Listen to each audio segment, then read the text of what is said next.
So hello everyone, welcome back to channel. कैसे हो आप सब दोस्तों। इसमें ना मैं कंप्यूटर नेटवर्क के आपके जितने भी 2 मार्क्स के क्वेश्चन आए हुए हैं 2022 और 23 में और 2021 और 22 में, ठीक है 21 और 22 आएगा यहाँ पे। मैं सारे के सारे क्वेश्चन करवा दूंगा, यानी कि टोटल 20 क्वेश्चन होंगे इस वीडियो के अंदर। बस जल्दी से वीडियो देख लो जिससे कि आपके जो जितने भी 2 मार्क्स के क्वेश्चन है ना वो सारे कवर हो जाएं, ठीक है।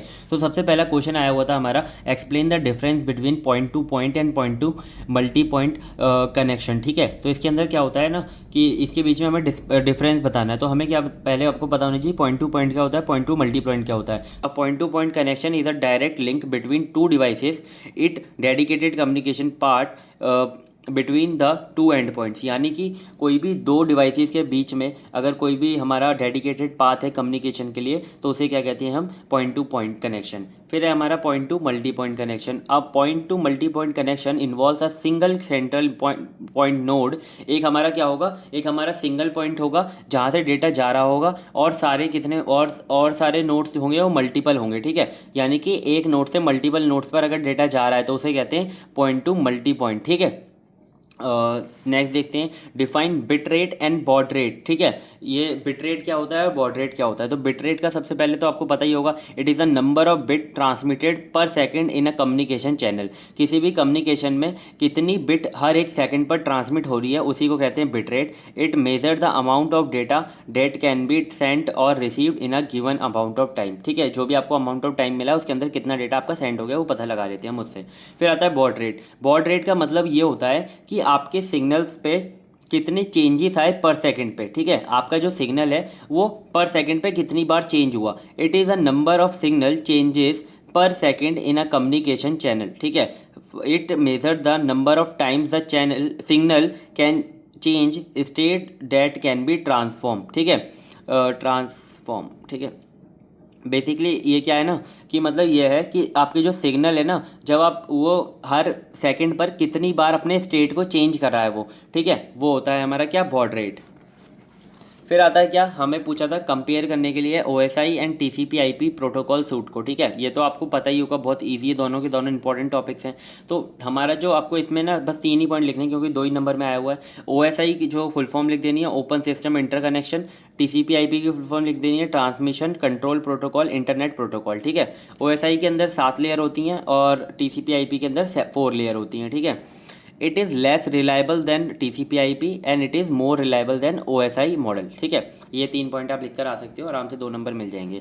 फिर देखो ये वाला इंपॉर्टेंट क्वेश्चन है। ये वाला क्वेश्चन आया था हमारा, construct the polar NRZ L and NRZ I scheme for the following data, ठीक है। ये डेटा हुआ है, डेटा दिया हुआ है और हमें इसके ऊपर ये बनाने हैं, ठीक है। दोनों ये कैसे बनाते हैं हम, देखो ये ना इसके अंदर हमें क्या करना है, डेटा को ऐसे लिख लेना है और ये ग्राफ बना लेना है, ठीक है। बस ये करना है। अब देखो क्या करना है ना, आपको NRZ L में क्या करना है, NRZ L में अगर कोई भी नई स्टेट आती है ना तो आपको वहाँ पर चेंज करना है, ठीक है। अगर जैसे जीरो से 1 जाएगा तो आपको चेंज करना है, अगर 1 से 0 जाएगा तो आपको चेंज करना है, ठीक है। अब देखो हमने ना इसे स्टार्ट किया नेगेटिव से, आप पॉजिटिव से भी कर सकते हो। हमने इसे स्टार्ट किया नेगेटिव से, तो देखो 0 है, 0 चल रहा है। जैसे ही 1 आया तो मैंने यहाँ पे क्या होता है, 1 से 0 जाएगा या फिर 0 से 1 जाएगा तो हमें चेंज करना है। तो देखो 0 से 1 आया तो हमें क्या करना पड़ेगा, चेंज करना पड़ेगा, नेगेटिव से पॉजिटिव जाना पड़ेगा, ठीक है। 1 चल रहा है, जैसे ही 0 आया हमने चेंज कर लिया, आगे गए 0 ही आया है, कोई चेंज नहीं हुआ है, यहाँ पर गए 1 आ गया, यहाँ पे पहुँच गए, ठीक है। फिर 1 है, 1 है, 1 है, जैसे ही 0 आया चेंज कर लिया, नेगेटिव पे पहुँच गए, ठीक है। ऐसे बनता है NRZ L। अब देखो NRZ I क्या होता है, NRZ I में बस क्या होगा कि 0 से 1 जाने पे चेंज होगा लेकिन 1 से 0 जाने पे चेंज नहीं होगा, या फिर 0 से 0 जाने पे चेंज नहीं होगा, लेकिन जैसे ही 1 आएगा ना तो ये चेंज हो जाएगा, ठीक है। अब देखो यहाँ पे हमने नेगेटिव से शुरू किया, 0 है, जैसे ही 1 आया हमने चेंज कर लिया, ठीक है। 1 आया तो हमने, ठीक है, चलता रहेगा, 0 आया चेंज नहीं करेंगे जब तक 1 नहीं आएगा, ठीक है। 1 आया हमने चेंज कर लिया, सीधे चले, फिर 1 आया हमने चेंज कर लिया, सीधे चले, फिर 1 आया हमने चेंज कर लिया, सीधा चले, और 0 आया तो हो गया, ठीक है, पूरा हो गया ये। तो ऐसे हम बनाते हैं NRZ L और NRZ I। Data bus change हो सकता है और दोनों आए तो आप बना सकते हो, ठीक है। फिर नेक्स्ट हमारा फिफ्थ क्वेश्चन है पिगी बैकिंग। ठीक है, ये बहुत बार पूछा जाता है 2 नंबर में, तो ये आपको पता होना चाहिए इसका कॉन्सेप्ट। कभी कभी क्या होता है ना 10 नंबर में पिगी बैकिंग एक छोटा सा मतलब अलग से पार्ट आ जाता है। तो पिगी बैकिंग का बेसिकली बहुत ईजी सा मतलब बताता हूँ। It is a practice of combining acknowledgement of receive data packet with out going data packet. ठीक है, जैसे कि हम ना जब भी डेटा हमें मिलता है ना तो हम एक एक्नॉलेजमेंट सिग्नल भेजते हैं। ठीक है, तो इसके अंदर ये बताया है कि जो आप डेटा भेज जो जब भी आप नेक्स्ट डेटा भेजो ना तो आप उसी के साथ अपना सिग्नल भेज दो, आपको अलग से कोई भी एक्नॉलेजमेंट सिग्नल भेजने की जरूरत नहीं है। तो इसके अंदर हम यही करते हैं कि एक्नॉलेजमेंट सिग्नल किसके साथ भेज देते हैं, आउटगोइंग डेटा पैकेट के साथ भेज देते हैं, जिससे कि क्या होता है कि इससे क्या होता है हमारा जो यूज़ ऑफ नेटवर्क रिसोर्सेज है वो ऑप्टिमाइज हो जाते हैं। ठीक है, बहुत अच्छे से हम उसे यूज़ कर पाते हैं और रिड्यूस कर देते हैं हम number of packet that can be need to send. ठीक है, तो इससे क्या होता है हमारा टाइम भी बचता है और हमारे रिसोर्सेज भी अच्छे से यूटिलाइज हो पाते हैं। ठीक है, मतलब जैसे देखो डेटा जाता है, ठीक है, तो फिर एक एक्नॉलेजमेंट सिग्नल आता है, तो हम एक्नॉलेजमेंट सिग्नल भेजने की बजाय हम जो डेटा वापस भेजेंगे ना उसके साथ ही हम एक्नॉलेजमेंट सिग्नल को भेज देंगे। ठीक है, अब नेक्स्ट है हमारा एक्सप्लेन ICMP BGP प्रोटोकॉल। ठीक है, ये वाला जो प्रोटोकॉल था हमें ये बताना था BGP ICMP BGP प्रोटोकॉल। ठीक है, तो ये वाला जो प्रोटोकॉल है ना मतलब इतना ज़्यादा यूनिट्स में किसी ने भी नहीं पढ़ाया होता है, लेकिन जो ICMP है वो पढ़ाया होता है। ठीक है, मैंने भी बताया ICMP के फुल फॉर्म होता है इंटरनेट कंट्रोल मैसेज प्रोटोकॉल। ठीक है, तो इसके अंदर कैसे होता है, it is a network layer protocol. ये हमारा कैसा है, नेटवर्क लेयर का प्रोटोकॉल है, use by network devices to send messages and operational info. ठीक है, किसके लिए यूज होता है, मैसेज सेंड करने के लिए यूज होता है और ऑपरेशनल इन्फो को सेंड करने के लिए यूज होता है ना। Such as a requested service is available और नॉट। तो देखो ऑपरेशनल इन्फो के अंदर क्या क्या आएंगी, जैसे कि आपने जो सर्विस के लिए रिक्वेस्ट करी है क्या वो अवेलेबल है या नहीं है, या और मतलब ये भी आ सकता है कि आपका होस्ट जो है वो फ्री है या नहीं है। तो ऐसे आप ऑपरेशनल इन्फॉर्मेशन भेज सकते हो ICMP के थ्रू। ठीक है, तो ये हो गया हमारा ICMP। अब हम देखते हैं BGP क्या होता है, ये होता है बॉर्डर गेटवे प्रोटोकॉल। ठीक है, ये किसके लिए यूज होता है, it is design to exchange routing information between autonomous system on the internet. जो भी हमारे इंटरनेट पे ऑटोनोमस सिस्टम है ना जो कि अपने आप ही काम कर रहे हैं उनके बीच में जो कि राउटिंग इन्फॉर्मेशन है उसे एक्सचेंज करने के लिए बॉर्डर गेटवे प्रोटोकॉल डिजाइन किया गया है। ठीक है, और ये क्या करता है, ये राउटिंग डिसीजंस लेता है, कोर राउटिंग डिसीजंस भी ये लेने के लिए हेल्प करता है। ठीक है, और फिर हमें रियल वर्ल्ड एग्जाम्पल बताने थे, यानी कि रियल वर्ल्ड सिनेरियोज बताने थे। तो ICMP का है हमारा पिंग कमांड, यानी कि जब आपका क्या होता है कि आपका जो बफरिंग आने लग जाता है ना नेट वेबसाइट पर, या फिर जो भी आप कुछ डेटा मतलब आपने सर्च किया तो अगर वो डिले हो रहा है तो आप पिंग कमांड से चेक कर सकते हो कि वो डिले क्यों हो रहा है। ठीक है, फिर ट्रेसिंग रूट्स, आपके जो रूट्स हैं उसे ट्रेस करने के लिए यूज़ हो सकता है ICMP। और BGP किसके लिए यूज़ होता है, इंटरनेट सर्विस प्रोवाइडर यूज़ करते हैं उसे नेटवर्क मैनेजमेंट के लिए। ठीक है, आई होप आपको ये दोनों समझ में आ गए होंगे। ये हमारा फिर क्वेश्चन आया था हमिंग कोड के ऊपर। ये क्वेश्चन मैंने न्यूमेरिकल पार्ट 1 में करा दिया है, बहुत अच्छे से कराया है। थोड़ा सा ये बड़ा था इस वजह से मैंने यहाँ पे नहीं करा रहा हूँ जिससे कि ये वीडियो बड़ी ना हो। ठीक है, तो आपने न्यूमेरिकल अगर पार्ट 1 देख लिया है और यहाँ पे भी आई बटन में आ रहा होगा तो आप देख सकते हो। ठीक है, वहाँ से फिर है हमारा QoS बेसिकली होता है हमारा क्वालिटी ऑफ सर्विस। ठीक है, ये इसके अंदर है ना बेसिकली 4 पैरामीटर होते हैं जिनमें आपको फोकस करना होता है। पहला होता है bandwidth, jitter, latency and reliability. देखो क्वालिटी ऑफ सर्विस किसके लिए यूज़ होता है, ओवरऑल परफॉर्मेंस के लिए यूज़ होता है। जो भी हमारी नेटवर्क की ओवरऑल परफॉर्मेंस होती है ना उसे चेक करने के लिए यूज़ होता है। ठीक है, कि आपकी वो परफॉर्मेंस कैसी है और उसे और अच्छा करने के लिए यूज़ होता है। ठीक है, तो हम क्या करते हैं कि हमारी जो बैंडविड्थ होनी चाहिए डेडिकेटेड होनी चाहिए, अच्छी होनी चाहिए। ठीक है, आपका जो जिटर होना चाहिए कंट्रोल्ड होना चाहिए, ज़्यादा नहीं होना चाहिए। लेटेंसी जो होती है वो कम होनी चाहिए। ठीक है, जो आपका मतलब लेटेंसी मतलब वही होता है ना जो आपका सेंडिंग में और सेंडिंग से लेकर रिसीवर तक जो भी आपका टाइम लग रहा है डेटा पहुंचने में उसे हम लेटेंसी कहते हैं। और जो आपकी रिलायबिलिटी होनी चाहिए वो भी हाई होनी चाहिए। ठीक है, सो ये हमारा क्या है, इसका गोल क्या है, की गोल क्या है, the key goal is to enable network and organisation to prioritise traffic. ठीक है, अपने ट्रैफिक को क्या कर सके, प्रायोरिटाइज कर सके। प्रायोरिटाइज वो कैसे करेगा, इन चारों को अच्छे से मतलब क्या बोलते हैं इन सब की क्वालिटी को अच्छी करके इसे मतलब अच्छा कर पाएगा अपने जो ट्रैफिक है। सो आई होप आपको ये समझ में आ गया होगा क्वालिटी ऑफ सर्विसेज। नेक्स्ट देखते हैं हमारा बहुत इजी क्वेश्चन, ये WT में भी मैंने कराया था। HTTP एंड HTTPS प्रोटोकॉल, ये जो प्रोटोकॉल है इनके बीच में डिफरेंस बताना था, ठीक है। तो HTTP का फुल फॉर्म होता है हाइपर टेक्स्ट ट्रांसफर प्रोटोकॉल, ये होता है hyper text transfer protocol secure, ठीक है। ये पोर्ट नंबर 80 को यूज़ करता है, ये पोर्ट नंबर 443 को यूज़ करता है, ठीक है। ये थोड़ा फास्ट होता है क्योंकि इसके अंदर सिक्योरिटी कम होती है, ये स्लो होता है क्योंकि इसके अंदर इंक्रिप्शन मेथड भी आता है। तो इसके अंदर सिक्योरिटी लेस होती है क्योंकि इसके अंदर इंक्रिप्शन नहीं होता, लेकिन इसके अंदर इंक्रिप्शन होता है, इसके लिए सिक्योरिटी हाई होती है, ठीक है। बस डिफरेंस इतना सही है, ज़्यादा नहीं है, ठीक है। फिर है हमारा describe the count to infinity problem, ठीक है। काउंट टू इन्फिनिटी प्रॉब्लम देखो बहुत अच्छा क्वेश्चन है, ये मैंने अभी करवाया नहीं था वन शॉट के अंदर, तो ये मैं आपको यहाँ पे बता देता हूँ काउंट टू इन्फिनिटी क्या होता है। देखो बेसिकली ना आपने वो देखा होगा डिस्टेंस वेक्टर राउटिंग प्रोटोकॉल देखा होगा, ठीक है। वो जो एल्गोरिथम था हमारा डिस्टेंस वेक्टर राउटर, ठीक है। तो अब मैंने वो कराया था, उसके अंदर ये इशू आता है काउंट टू इन्फिनिटी का, ठीक है। सो देखो the count to infinity problem is a well known issue in distance vector routing protocol, उसके अंदर ही आता है ये। It arise when there is a routing loop, अगर उसके अंदर कोई राउटिंग लूप आ जाता है तब ये अराइज होता है in a network causing router to continuously increase the distance metric to the destination network with never reaching a stable state, ठीक है। किसी भी स्टेबल स्टेट पे पहुंचता नहीं है, और ये क्या करता है अपने जो डिस्टेंस मैट्रिक है उसके अंदर जो वैल्यूज़ हैं उनको कंटिन्यूसली इंक्रीज करता रहता है, ठीक है। और कब तक इंक्रीज करता रहेगा, जब तक कि वो इन्फिनाइट नहीं पहुंच जाएगा, ठीक है। इन्फिनाइट पे जो जाके रुक ही जाएगा। तो देखो इसके अंदर ना डिस्टेंस वेक्टर राउटिंग के अंदर हम ना किस पे फोकस करते थे, जो भी हमारे नेबरिंग वाले नोड होते थे ना उनको लेकर चलते थे हम कहीं पर भी पहुंचने के लिए, ठीक है। तो क्या होता है उसके अंदर जो नेबरिंग वाले नोड पे पहुंचने के लिए ना हमारा जो लिंक होता है वो फेल हो जाता है। अगर वो फेल हो गया तो हमारा ये वाली प्रॉब्लम अकर होती है काउंट टू इन्फिनिटी। तो इसके साथ हमें एग्जाम्पल भी पूछा है, तो मैंने यहाँ पे एग्जाम्पल भी करा दिया है। तो देखो एग्जाम्पल में ना हमारे पास ये 3 राउटर हैं, ए राउटर है, राउटर बी है और राउटर सी है, ठीक है। तो देखो इन तीनों के बीच में जो दूरियां हैं वो कितनी है, 1 डिस्टेंस है, ठीक है। तो देखो ए से बी तक का कितना है 1 डिस्टेंस, बी से सी का कितना है 1 डिस्टेंस, ठीक है।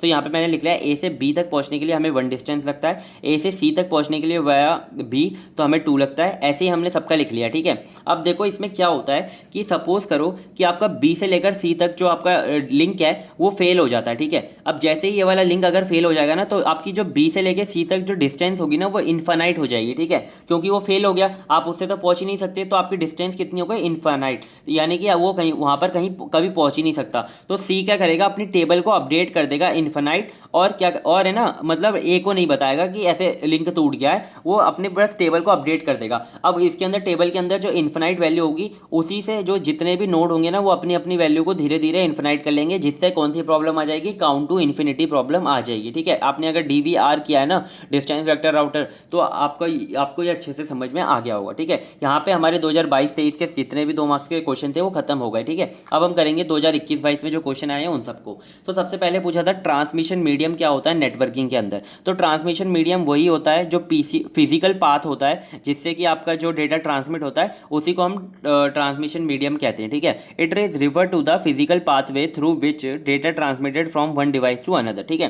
तो देखो ट्रांसमिशन मीडियम बेसिकली है ना वही होता है फिजिकल पाथवे होता है। तो इसके अंदर ना आपको ये वाला फ्लो चार्ट याद रखना है, ये वाला एक होता है गाइडेड मीडिया, एक होता है अनगाइडेड मीडिया। गाइडेड मीडिया के अंदर कौन कौन से आते हैं, एक होता है केबल आती है, कोएक्सियल आता है, ट्विस्टेड आता है, ठीक है, ट्विस्टेड केबल आती है, फाइबर ऑप्टिक्स आते हैं। ये सब क्या है आपके वायर्ड हैं, वायर्ड जो ट्रांसमिशन मीडियम है वो गाइडेड इसके अंदर आते हैं, ठीक है। और जो इलेक्ट्रोमैग्नेटिक वेव्स के थ्रू ट्रांसफर होता है ना डेटा वो हमारा इसके अंदर आता है, रेडियो वेव्स, माइक्रोवेव्स, इंफ्रारेड, ठीक है। आई होप आपको ये भी समझ में आ गया। 2 नंबर में इतना बहुत है, ये भी बना दोगे ना तो 2 नंबर तो कहीं नहीं गए।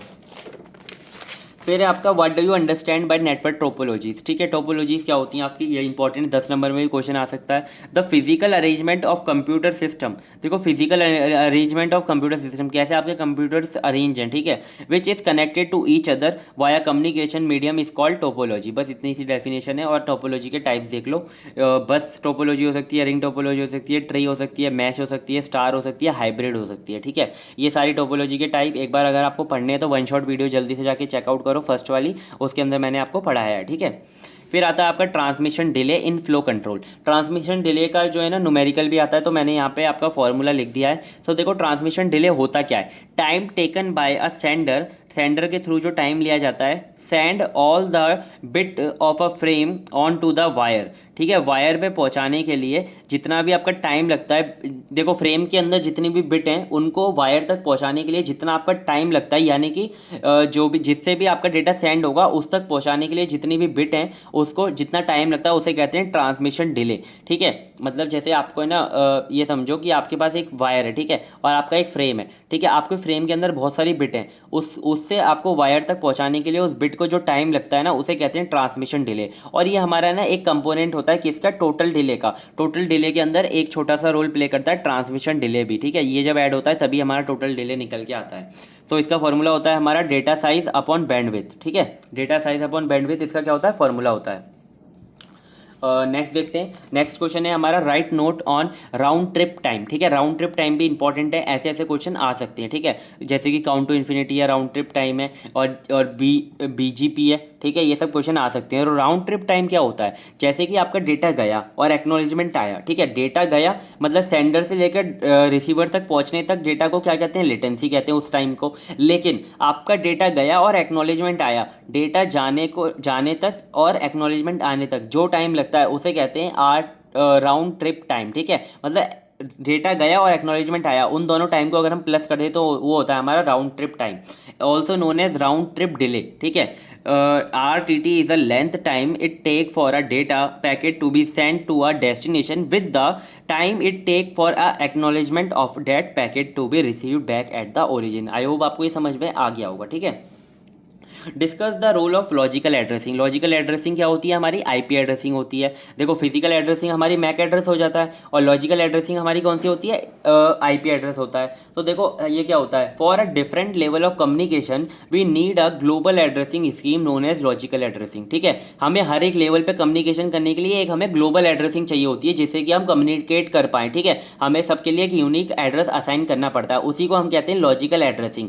अब देखो लॉजिकल एड्रेसिंग किससे रिफर की जाती है, IP address is used globally, ठीक है, आईपी एड्रेस को ही हम यूज करते हैं ग्लोबली, ठीक है, to refer to the logical address in the network layer of a TCP IP protocol. TCP IP protocol के अंदर आईपी एड्रेस यूज होता है हमारा, ठीक है, और नेटवर्क लेयर के अंदर जिससे कि हम कम्युनिकेट कर पाते हैं। An IPv4 address is a 32-bit address that uniquely and universally define the connection of a device to the internet, ठीक है, IPv जो वर्जन 4 है, IP का वर्जन 4 वो 32 बिट का एड्रेस होता है और वो यूनिक होता है और यूनिवर्सली डिफाइन होता है कनेक्शन करने के लिए डिवाइसेस का ओवर द इंटरनेट, ठीक है, ये भी आपको समझ में आ गया होगा।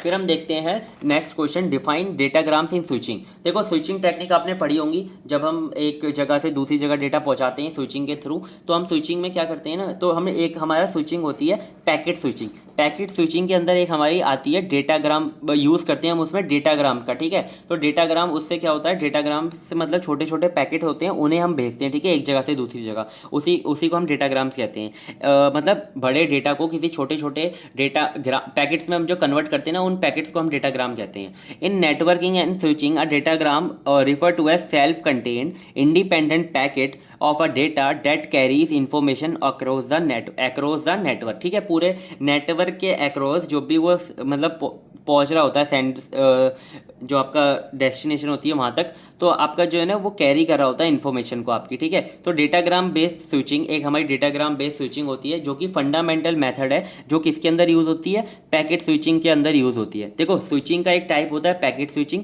पैकेट स्विचिंग का एक मेथड होता है डेटाग्राम बेस्ड स्विचिंग, ठीक है, where data is transmitted in discrete unit known as datagram, ठीक है, जो इसमें हमारा जो डेटा होता है वो डिस्क्रीट यूनिट्स में यानी कि बहुत अलग अलग यूनिट्स में डिवाइड होकर ट्रांसमिट होता है, उसे हम क्या कहते हैं, और उन यूनिट्स को हम क्या कहते हैं, डेटाग्राम्स कहते हैं, ठीक है। आई होप आपको ये भी समझ में आ गया होगा।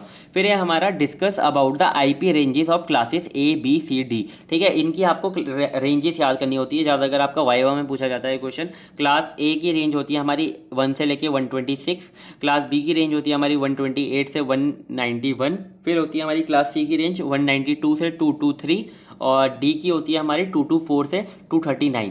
और ये हमारी सबकी रेंज किसकी है, फर्स्ट ऑक्टेट की है, और सारे ऑक्टेट में तो 255 आता है, ठीक है। ये हमारी किसकी है, फर्स्ट ऑक्टेट की है। तो अब किसी भी आईपी एड्रेस को देख के पता लगा सकते हैं वो कौन सी क्लास के अंदर लाई कर रहा है, ठीक है। अगर 1 से लेकर 126 उसके फर्स्ट ऑक्टेट में आ रहा है तो वो क्लास ए में लाई करेगा, ऐसे ये सारे जो भी वैल्यू आएगी उस क्लास के अंदर वो लाई करेगा, ठीक है। तो यही पूछा था, ये मैंने बता दिया। अब हमें ना फंक्शनैलिटी बतानी थी ट्रांसपोर्ट लेयर की, ठीक है। प्राइम 3 फंक्शनैलिटी बताई थी, तो मतलब यहाँ पे बहुत सारी फंक्शनैलिटी, उसकी 5 फंक्शनैलिटी मैंने लिख दी, उसमें से आप कोई भी 3 लिख देना, ठीक है। प्रोसेस टू प्रोसेस डिलीवरी करता है, end to end connection between host perform होता है इसके अंदर, और कंजेक्शन कंट्रोल करता है, ये फ्लो कंट्रोल करता है, डेटा की इंटीग्रिटी करता है, एंड एरर करेक्शन करता है, ठीक है। ये सबको मैंने वन शॉट वीडियो के अंदर बहुत अच्छे से समझा रखा है, अगर आपको अच्छे से समझना है तो वहाँ पे समझ सकते हो, ठीक है। यहाँ पे तो बस लिस्ट करने के लिए बोला था तो मैंने यहाँ पे लिख दिए हैं। फिर ये explain the use of RST flag in TCP header, ठीक है। तो हमारा TCP हेडर होता है ना, उसके अंदर हमारी 6 कंट्रोल बिट होती हैं, उसमें से एक होता है हमारा RST फ्लैग। तो RST फ्लैग क्या है हमारा, ये स्टैंड होता है रीसेट के लिए। It's a control flag use in TCP to perform specific function related to connection management and error handling. ये दो के लिए यूज होता है, कनेक्शन मैनेजमेंट के लिए और एरर हैंडलिंग के लिए। बेसिकली किसके लिए यूज होता है, अगर आपको इमीडिएट टर्मिनेशन करना है कनेक्शन का तो आप इसका यूज कर सकते हो, ठीक है। और आप it play a crucial role in maintaining the reliability and integrity, इसके लिए भी ये यूज होता है, ठीक है। मतलब जो आपका TCP हेडर होता है उसके अंदर रिलायबिलिटी एंड इंटीग्रिटी को भी ये मेंटेन करता है। फिर आता है आपका एक्सप्लेन करो HTTP बेसिकली मैंने आपको पहले ही बता दिया, हाइपर टेक्स्ट ट्रांसफर प्रोटोकॉल होता है। और किसके लिए यूज होता है, ये एक्सेस करने के लिए data on www world wide web पर आपको डेटा अगर एक्सेस करना है तो आपको HTTP का यूज करना पड़ेगा, ठीक है। ये पोर्ट नंबर 80 का यूज करता है, और ये स्टेटलेस होता है। स्टेटलेस का बेसिकली मतलब ये होता है कि आप कोई भी ऐसी वेबसाइट, जो भी मतलब वेबसाइट को अगर आप स्टेटलेस कह रहे हो ना, या फिर किसी प्रोटोकॉल को अगर आप स्टेटलेस कह रहे हो ना, तो उसका मतलब ये है कि उसमें क्लाइंट और सर्वर के बीच में बस जो कनेक्शन होगा उसी टाइम के लिए होगा जबकि आपने उस पे से मतलब रिक्वेस्ट भेजी है। जैसे कि आपने मैं पहले वाला एग्जांपल बताता हूँ, जैसे कि आप विकीपीडिया पे गए तो विकीपीडिया पे ना आपने जाके डेटा देखा और पढ़ा, ठीक है। आप किस लाइन पर हो वो याद नहीं रखेगा, जब आप वापस जाओगे वो आपको वापस से नया कनेक्शन बनाएगा और आपको वापस प्रोवाइड कराएगा, ठीक है। और फिर होता है ये इम्बेंड प्रोटोकॉल है। इम्बेंड प्रोटोकॉल का मतलब ये होता है, और जैसे कि मैं अब स्टेटफुल होता है, एक स्टेटफुल का मतलब ये होता है कि उसके अंदर जैसे कि अमेजॉन और फ्लिपकार्ट होते हैं, आप उसके अंदर जाते हो, अपना ऐड टू कार्ट करते हो प्रोडक्ट, और जो भी आपने सर्च किया है वो आपको पता रहता है कि आपने ये पहले सर्च किया है, ठीक है। वहाँ पर लिस्ट हो जाता है और वो ऐड टू कार्ट में भी दिख जाता है, और जो आपने डेटा आपने सर्च किया है ना वो कुकीज़ के अंदर सेव होकर आपको रिकमेंडेशन भी आ रही होती है, ठीक है। तो उससे क्या होता है, वो है ना मतलब वो स्टेटफुल होता है, ठीक है। तो वो उसके अंदर क्लाइंट और सर्वर एक दूसरे को मतलब कम्युनिकेशन के बाद भी जान रहे होते हैं, ठीक है।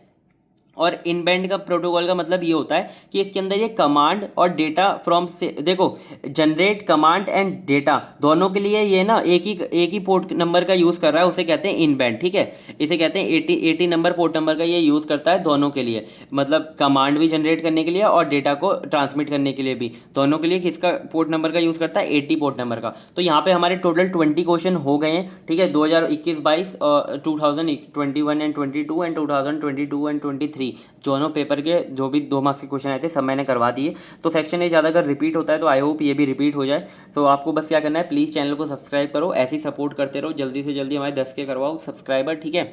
और मिलते हैं किसी नेक्स्ट वीडियो में, तब तक के लिए बाय बाय एंड ठीक है, all the best for your exam.